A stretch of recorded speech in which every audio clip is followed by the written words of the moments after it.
Donald Trump is now saying Muslims should not be allowed to enter this country until the U.S. figures out what's going on. Do you agree with that? Yes, I do. Why? I don't want them here.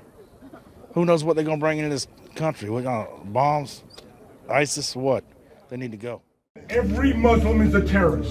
Period. Right now. Shut your mouth. Sir. I don't want to hear your mouth. Oh, please. I'm done with you. I know why you hate us. Why do you hate us? Because we're Mexicans? We're honest people right here.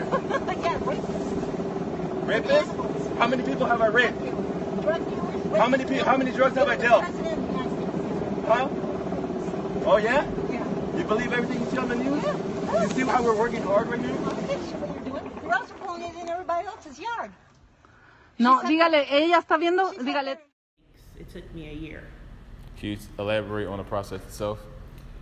So it was a lot because I feel like I had to digest a lot of information that the average American can't recite. Like we had to study, 100 questions, and then you would only be asked 10 of them. My interview process, which is where I was asked the questions, was very stressful because it went very fast and it was very impersonal. So I was digesting a lot of information just to have an impersonal conversation. After discussing and having an interview with Lakiria, I decided to find a second interview source who also went through the immigration process. You tell me, where are you from originally? Ethiopia, Africa. Okay. Now, how do you feel about the immigration process here in America?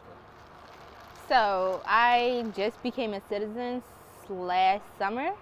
Yeah, last summer at the beginning of summer. So I personally think the immigration policy to become a citizen is not good because there shouldn't be a test to become a citizen.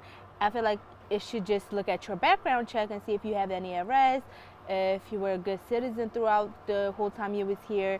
But the test isn't necessary because a lot of Americans don't even know the answers to the questions from the test. So there's like over 100 questions and they pick like 10 of them and they have to ask you. But like a lot of, you ask Americans, everyday American, and they wouldn't even know the answer. So why would you expect people that's not from here to know it? I just don't understand that.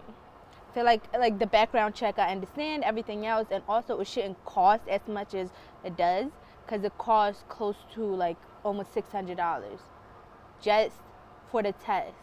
So you get two chances. Even if you fail, you don't get a refund or anything. So you just wasted $600 basically. For my second source, I interviewed a local university professor by the name of Usame Tiniger. He explained to me his views and his beliefs on the immigration process and his experiences going through it. As a graduate student, in between I worked, and after I got my graduate degree, I've gotten a full-time job at a video production house who agreed to sponsor me. And from student visa, I was able to move into a worker's visa. I stayed on my worker's visa close to 5 or 6 years. During that time, I also was able to get my employer to sponsor me for a green card, which means permanent residence. And currently I'm on my permanent residence, which is green card, in my 4th year. Next year I will be eligible to apply for my citizenship. Was it an arduous experience? Yes. Each time you need a new visa, you either need to go back to your own country or you go to another country like Canada, you apply for the new visa. You always are keeping an eye on your driver license, on your visa, if they're expired or not. Your work opportunities are always more limited than a person who's born and raised in the United States. And that having always deadlines in your life as it relates to your legality in the country is in and of itself stressful enough.